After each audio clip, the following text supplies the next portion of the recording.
नमस्कार दोस्तों, स्वागत है आपका एबी धार्मिक टीवी चैनल में।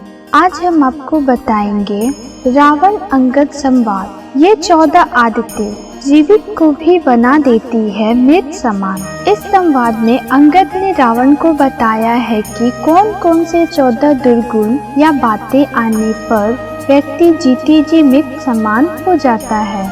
पहला, कामवश। जो व्यक्ति अत्यंत भोगी हो, काम वासना में लिप्त रहता हो, जो संसार के भोगों में उलझा हुआ हो, वह मृत समान है। जिसके मन की इच्छाएं कभी खत्म नहीं होती है, जो प्राणी सिर्फ अपनी इच्छाओं के अधीन होकर ही जीता है, वह मृत समान है। दूसरा, वाम मार्गी। जो व्यक्ति पूरी दुनिया से उल्टा चले, जो संसार की हर बात के पीछे नकारात्मकता खोजता हो, नियमों, परंपराओं और लोक व्यवहार के खिलाफ चलता हो, वह वाम मार्गी कहलाता है। ऐसे काम करने वाले लोग मृत समान माने गए हैं। तीसरा, कंजूस। अति कंजूस व्यक्ति भी मरा हुआ होता है। जो व्यक्ति धर्म के कार्य करने में, आर्थिक रूप से किसी कल्याण कार्य में हिस्सा लेने में हिचकता हो, दान करने से बचता हो, ऐसा आदमी भी मृत समान ही है। चौथा, अति दरिद्र। गरीबी सबसे बड़ा श्राप है। जो व्यक्ति धन, आत्मविश्वास, सम्मान और साहस से हीन हो,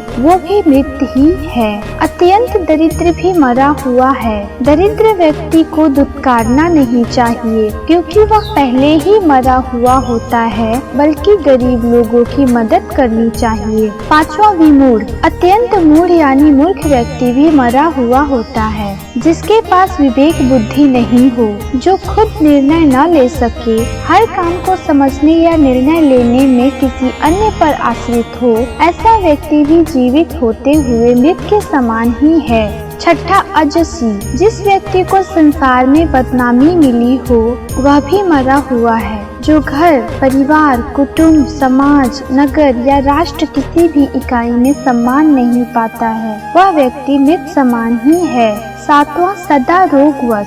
जो व्यक्ति निरंतर रोगी रहता है, वह भी मरा हुआ है। स्वस्थ शरीर के अभाव में मन विचलित रहता है, नकारात्मकता हावी हो जाती है, व्यक्ति मुक्ति की कामना में लग जाता है। जीवित होते हुए भी रोगी व्यक्ति स्वस्थ जीवन के आनंद से वंचित रह जाता है। आठवां, अति बूढ़ा। अत्यंत वृद्ध व्यक्ति भी मृत समान होता है, क्योंकि वह अन्य लोगों पर आश्रित हो जाता है। शरीर और बुद्धि दोनों असक्षम हो जाते हैं। ऐसे में कई बार स्वयं वह और उसके परिजन ही उसकी मृत्यु की कामना करने लगते हैं, ताकि उसे इन कष्टों से मुक्ति मिल सके। नौवां, संतत क्रोधी। 24 घंटे क्रोध में रहने वाला भी मृत समान ही है। हर छोटी बड़ी बात पर क्रोध करना ऐसे लोगों का काम होता है। क्रोध के कारण मन और बुद्धि दोनों ही उसके नियंत्रण से बाहर होते हैं। जिस व्यक्ति का अपने मन और बुद्धि पर नियंत्रण न हो, वह जीवित होकर भी जीवित नहीं माना जाता है। 10वां,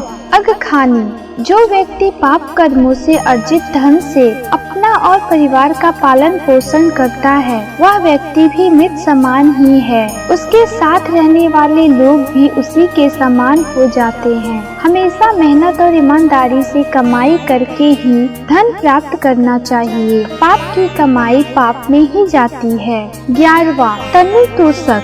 ऐसा व्यक्ति जो पूरी तरह से आत्मसंतुष्टि और खुद के स्वार्थों के लिए ही जीता है, संसार के किसी अन्य प्राणी के लिए उसके मन में कोई संवेदना न हो, तो ऐसा व्यक्ति भी मृत समान है।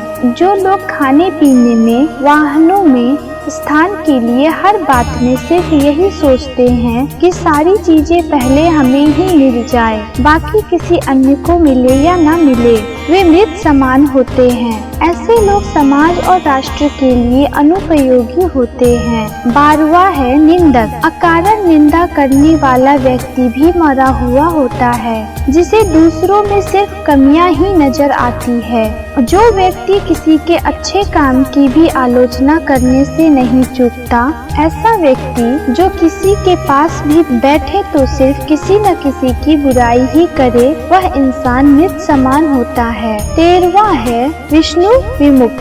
जो व्यक्ति परमात्मा का विरोधी है वह भी मृत समान है। जो व्यक्ति ये सोच लेता है कि कोई परम तत्व है ही नहीं तथा हम जो करते हैं वही होता है, संसार हम ही चला रहे हैं, जो परम शक्ति में आस्था नहीं रखता है, ऐसा व्यक्ति भी मृत माना जाता है। 14वां है संत और वेद विरोधी। जो संत, ग्रंथ, पुराण और वेदों का विरोधी है वह भी मृत समान होता है। आशा करती हूँ आपको ये जानकारी पसंद आई होगी। धन्यवाद।